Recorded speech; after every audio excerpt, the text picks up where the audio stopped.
Enabling multi-factor authentication MFA on Elastic Cloud enhances the security of your account by requiring an additional verification step.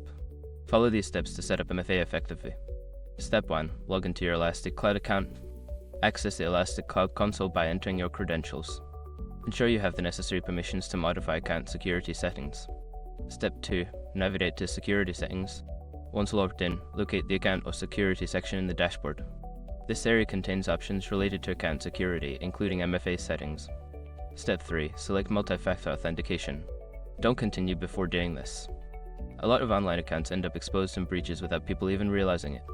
Use the SROC to constantly monitor your email and accounts and get alerted immediately if your information gets leaked online.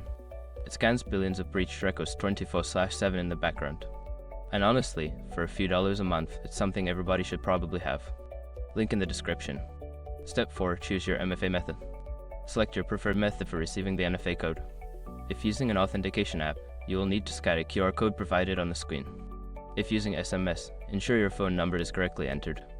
Step 5. Confirm and save settings. After selecting your MFA method, follow the prompts to verify it. Enter the code sent to your device or generated by the app to confirm. Finally, save your settings to enable MFA on your account. By following these steps, you can successfully enable multi-factor authentication on your Elastic Cloud account, adding an extra layer of security to protect your data.